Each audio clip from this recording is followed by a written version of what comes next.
All right, let's look at a few different types of excretory systems. Where's my pointer? All right. So for the simplest one, let's look at an animal that's really an osmoconformer. And the way that they get rid of nitrogenous waste with little dead-end tubules that we call Protonephridium, because they're not really, it's not really a kidney, but it's a way of filtering. It's similar in some ways in that the interstitial fluid filters into the tubule, and then the nitrogenous waste stays in there and is excreted that way. And that would be the type of excretory system that flatworms have. So as the concentration of nitrogenous waste inside of the animal starts to build up, that interstitial fluid is filtered into these little tubules, and water can be drawn out, and the more concentrated nitrogenous waste then is excreted. Metanephridia would be what earthworms have, so annelids, and it's slightly more advanced, but still it basically amounts to filtering the coelomic fluid to produce a dilute urine that contains the nitrogenous waste. And because earthworms are land animals, they also are osmoregulators, and so their metanephridia also function in that way, and they can move water out of the urine and conserve water with their simple metanephridia.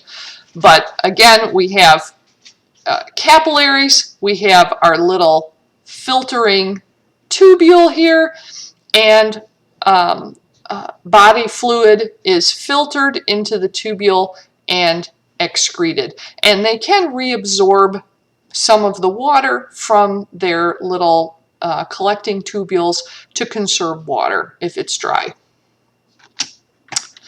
What insects have is called Malpighian tubules, and these are more complex because remember what insects are excreting is uric acid. So, but it's similar. They have an open circulatory system, so the hemolymph is going to be bathing the outside of the Malpighian tubules. It filters across into the lumen of the tubules, and they can reabsorb the water very effectively. So here's the Malpighian tubules. So they are surrounded by the hemolymph because of their open circulatory system. Things filter across into the tubule, and water can be reabsorbed. These can be excreted then to mix with the feces, and anything that's valuable can be reabsorbed back across that membrane. So they can excrete very little water. So for insects, this is a way to conserve water.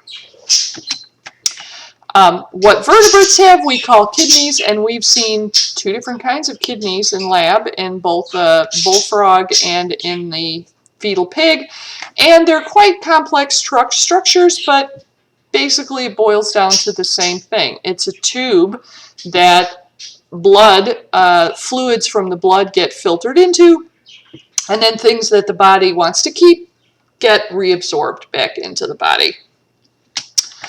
So the kidneys, as we saw in our fetal pig for mammals, are located quite close to the back and quite high up. If you've ever had a bruised kidney or an injury to your kidney from sports or something, you probably know exactly where your kidneys are. It's quite painful to have an injury to your kidney. The urine ends up in the bladder before being excreted from the body. And the kidneys have quite a large blood turnover and use a pretty significant portion of the body's energy. The kidney's function is extremely important. Okay, so here is our kidney here, and we have the outside layer is the cortex. The inside layer is the medulla, and nephrons cross both of these areas. And then we have the renal pelvis, which is the urine collection area of the kidney. So we'll talk about the nephrons here. Now you'll notice that I'm leaving out some of the detail from your textbook. So if I don't mention it in here, if it's in the textbook and I skip it, then it's not going to be on the test. So we have different nephron types, and it depends on how far down the loop of Henle goes. And you'll see why these make a difference. So cortical nephrons, most of the loop of, so this is the loop down here, most of the loop of Henle and most of the nephron is in the cortical region, and then the juxtamedullary nephrons go the furthest down into the medulla region of the kidney. And that's important because that's where more water is going to be reabsorbed in those particular nephrons. Okay, so here's the basic structure of the nephron. Now keep in mind again that this is basically a tubule where fluid is going to be filtered out, and then things are going to be reabsorbed, and then some things are going to be actively excreted. So the glomerulus is a tangle of capillaries, and Bowman's capsule is the tubule surrounding that ball of capillaries, the glomerulus. Hold on a second. Hey, pipe down over there. So a large amount of fluid filters out of the glomerulus. It's far larger an amount of fluid than what eventually ends up as urine. So pretty much large percentage of the liquid portion of the blood, including all the glucose and salts and all these small molecules, amino acids, end up in filtering out of the blood. Now here we have the proximal tubule. Proximal means close. So it's proximal because it's close to Bowman's capsule. That's why it's proximal. Proximal tubule is where a lot of important reabsorption takes place, especially all of the glucose and amino acid reabsorption takes place there. Then the filtrate goes down into the loop of Henle, and there is a descending limb of the loop of Henle and the ascending limb of the loop of Henle. The importance of the loop of Henle is for osmoregulation for the body. Salts and water balance of the body are going to be determined by the loop of Henle. Then we have the distal tubule, and there's still going to be a little bit more excretion into the distal tubule. And then finally, it ends up in the collecting duct, which is going to end up leaving the kidney and going to the bladder. So this is a nice scanning electron microscope image showing the naked glomeruli. That would be the plural of glomerulus. You can see that it really is like a little ball of capillaries. So this is a little video here that I'm going to show you. There's a couple of little videos here that I'm going to show you, and they're embedded in the PowerPoint so you can watch them again. I believe you need Adobe Flash Player to watch them, so if they won't play for you, you probably can watch them if you keep the PowerPoint in Blackboard and watch them in Blackboard. That should work. The outer part of the kidney is called the cortex. Inside the cortex is the medulla. Urine collects in the renal pelvis and drains from the kidney through a tube called the ureter. A tiny branch of the renal artery carries blood to each nephron for processing. A tiny vein carries blood away. Blood pressure forces fluid through the walls of a cluster of capillaries called the glomerulus, and it collects in the cup-shaped Bowman's capsule. The filtrate is refined as it passes through the twisted nephron tubule. Useful substances are returned to the blood, and the remainder collects as urine. Refined urine is carried by the collecting duct into the renal pelvis for excretion from the body. So the nephron is organized for processing, and the first step is going to be filter almost everything out. So everything that ends up in Bowman's capsule is going to be the salts, the glucose, amino acids, some vitamins, nitrogenous waste, meaning urea, a little bit of ammonia, and some other small molecules and minerals. Pretty much everything from the blood except cells, like the red blood cells, white blood cells, and very large molecules like proteins, lipoproteins, platelets, which are really cell fragments. All of those are going to stay in the blood. They're too big to be filtered out. But pretty much anything small, any small molecules, are going to be filtered and are going to end up in Bowman's capsule. Now, a lot of those things aren't going to stay in the filtrate, like glucose and amino acids and vitamins. Those are going to be reabsorbed. So the proximal tubule, this is where a lot of reabsorption is going to take place. So filtrate, we have a very dilute, large volume of filtrate. It goes into the proximal tubule, and this is where active transport is going to reabsorb all of these things. So they are not going to, things like glucose and amino acids, they're not diffusing across the membrane passively. Remember, passive diffusion means no energy is required. Active transport means that energy is required. So glucose and amino acids are going to be actively transported back into the blood and the interstitial fluid from the proximal tubule. Some things are excreted into the proximal tubule as well, are actively secreted, like some toxic materials, breakdown products of drugs and toxins that the liver produces that end up in the bloodstream. They're going to be actively excreted into the filtrate.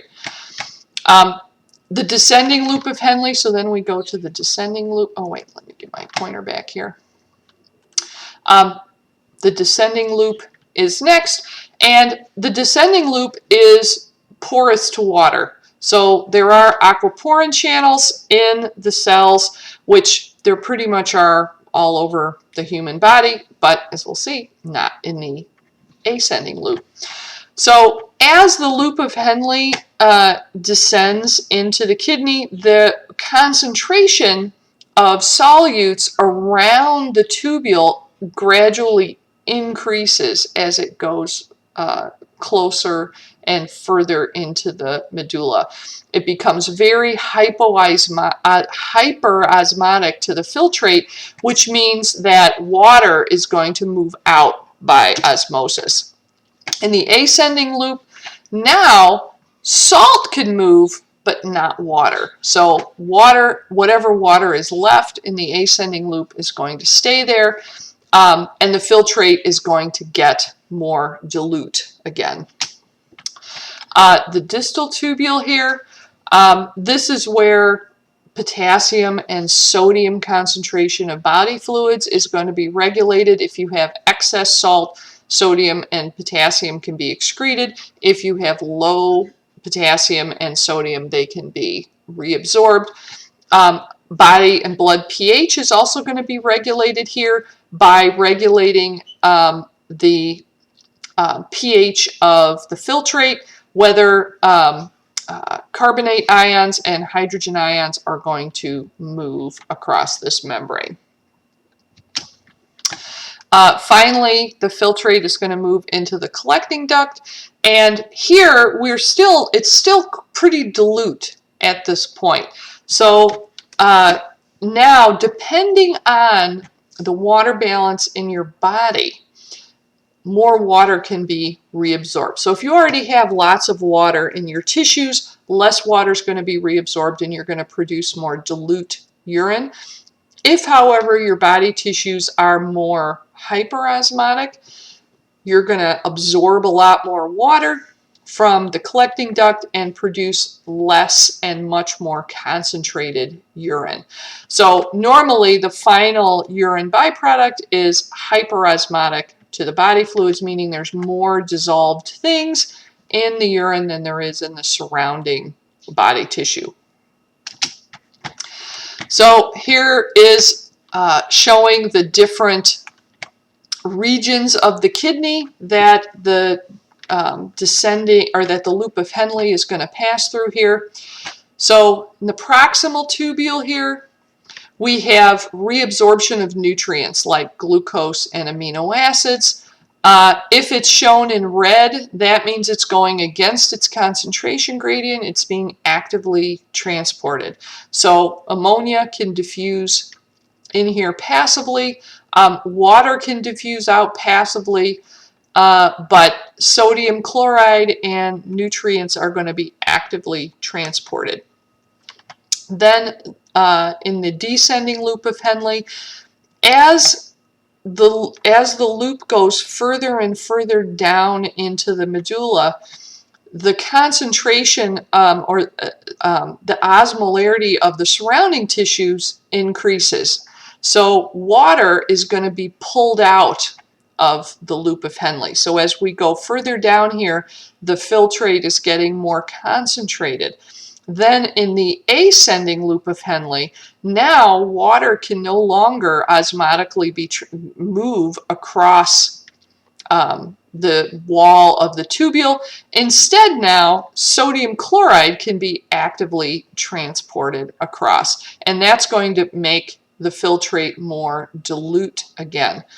Once we get to the distal tubule, now the most important job of the distal tubule is regulating the salt balance in the body, so potassium and sodium balance in the body. These can be actively transported across the membrane to depending on if you have if you need the salt, if you have excess salt, do you need potassium, do you have excess potassium, and the hydrogen ions and the carbonate ions here, that's for regulating the pH of the interstitial fluid. So if the body is getting acidic, or a little bit too alkaline, remember that blood pH is regulated within a very narrow margin. This is one of the ways that it's regulated. So by the time the filtrate gets to the collecting duct, it's still pretty dilute. It's more dilute than the final urine is going to be.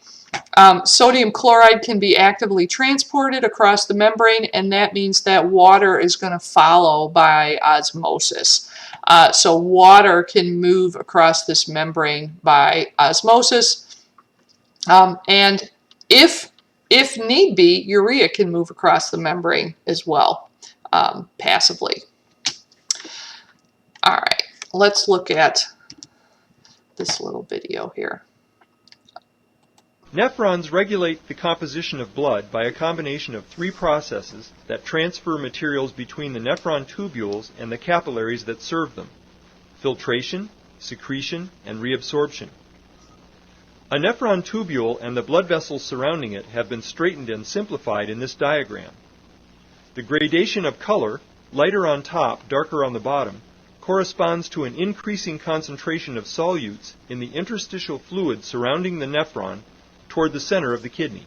As blood flows through the glomerulus, a knot of porous capillaries, water and virtually all other molecules small enough are forced by blood pressure out of the glomerulus and into Bowman's capsule.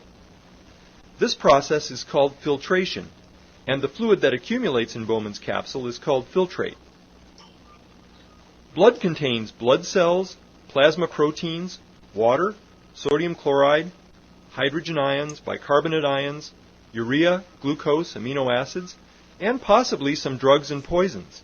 Blood cells and plasma proteins stay in the blood. They are just too big, but all the other substances are filtered from the blood and form the filtrate that accumulates in the nephron tubule. As the filtrate moves along the proximal tubule, certain substances are transported from the blood and added to the filtrate, a process called secretion. Secretion of hydrogen ions helps to regulate body pH. Certain poisons are also secreted to remove them from the blood. This list summarizes substances contained in the filtrate. Filtration is not selective, so some of these substances are useful to the body, and it is important that they be returned to the blood. The kidneys generally need to recover water, sodium chloride, bicarbonate ions, and nutrients such as glucose and amino acids. This reclamation of valuable solutes in water is called reabsorption. Let's look at the process of reabsorption as the filtrate continues its journey through the nephron tubule. In the proximal tubule, reabsorption of bicarbonate ions helps regulate the blood's pH. Sodium chloride, glucose, and amino acids are actively transported out of the filtrate. This leaves the filtrate more dilute than the surrounding interstitial fluid, so water follows by osmosis. These solutes and water re-enter the blood.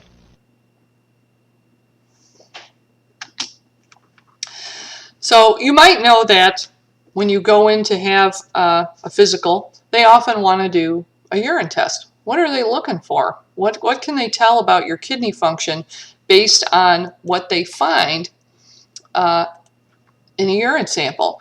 Well, the things that they're looking for, one of the things they're looking for is glucose. Because if you have glucose in your urine, it means that the reabsorption of glucose has failed. And usually the reason that it fails is because there's a limit. It's being actively transported. Glucose is being actively transported out of the proximal tubule back into the bloodstream. And if you have a huge amount of glucose in your blood, all of the transport molecules will be working at full capacity, and they're still not able to get all of the glucose out.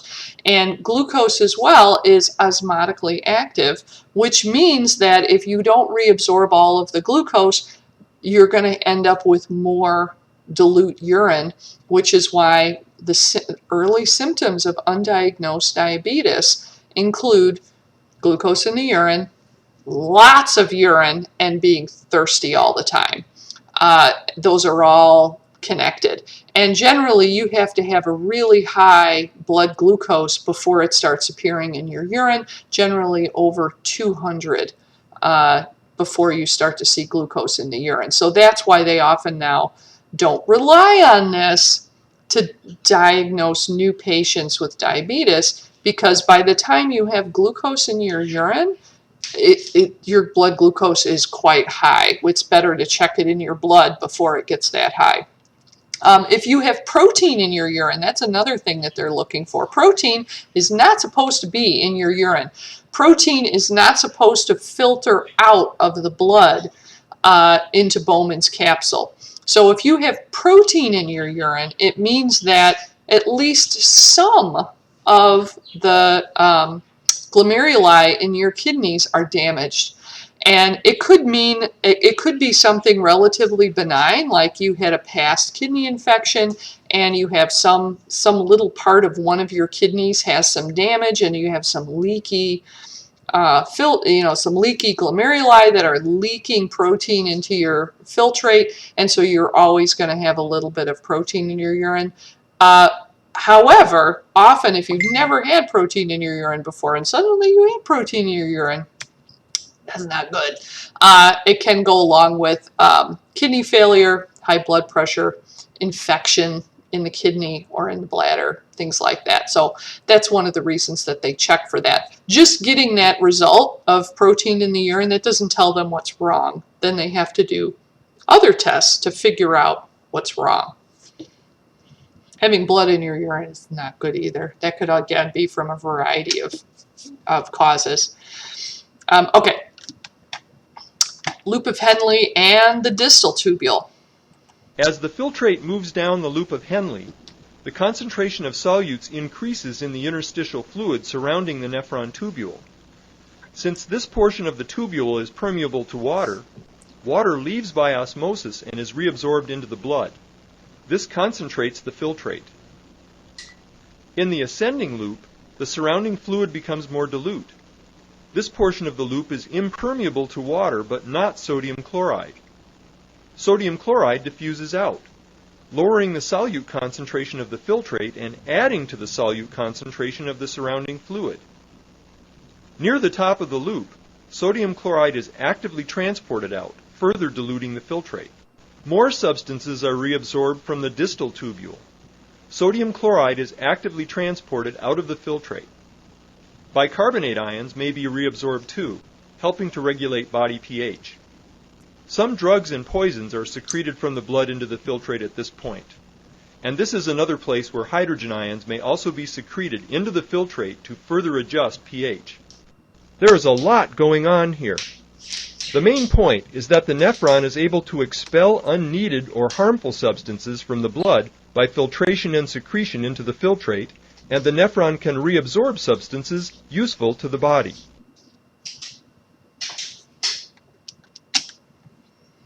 Okay, and last one, the collecting duct.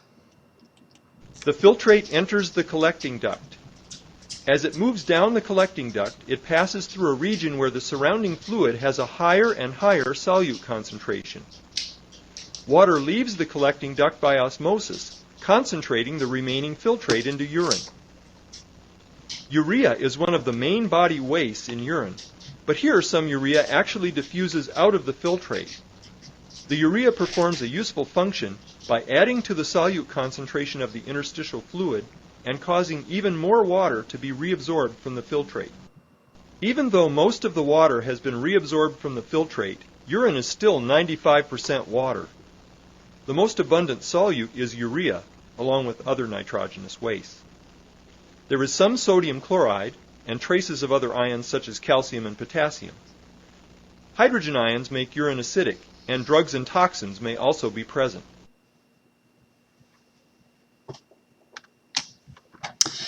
So there's a few adaptations mostly for conserving water in dry environments. And because one of the functions of the kidney is to reabsorb water, animals that live in environments that have where water availability is one of the extreme selection factors, this has caused the evolution of some changes in kidneys in those particular vertebrates. So for mammals, it's that deeper loop of Henle, the one that is called the juxtamedullary nephron, with the much longer loop of Henle that goes into the medullary area of the kidney. Animals that live in dry environments, like gerbils, which are desert animals. If you've ever had a pet gerbil, you probably have. One of the reasons people like gerbils over like mice, for example, is because they're desert animals. They hardly produce any urine at all, and they don't drink very much water. If you've ever had a pet mouse and a pet gerbil, to compare them. And that's because they are desert animals. Gerbils and hamsters are desert animals that are adapted for very good water conservation. So they have long loops of Henle that extend well into the medullary region. Those are that's where water is being reabsorbed. Animals like river otters, this is a river otter, that live in very water abundant environments tend to have fewer of these juxtamedullary nephrons and shorter loops of Henle because they can produce lots of dilute urine.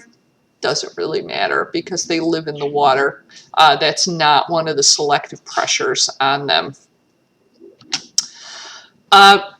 Birds have shorter loops of Henle anyway, but they're excreting uric acid. So uric acid doesn't require much water, and they're also excreting it into a cloaca where water can continue to be reabsorbed from there. So for reptiles and for birds, they don't produce a lot of liquid waste.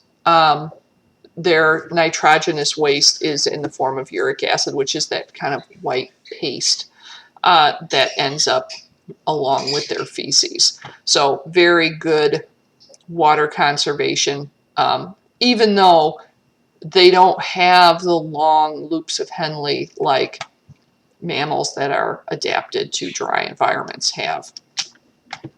Okay, so we talked about osmoconformers versus osmoregulators. So what kind of animals tend to be osmoconformers? What kind of animals are osmoregulators? Which types of organisms just excrete ammonia as it's produced, or which organisms expend energy to convert it into urea or uric acid, and what are the advantages to those? Where in the kidney do these four processes occur? Filtration, reabsorption, secretion, and excretion. And know these parts of the nephron and which of those four processes occurs in each one. Excuse me. It's not COVID. And what are those adaptations in the kidney for dry environments? And what's the difference between those adaptations with mammals and with birds, for example? Okay, that's it for excretion.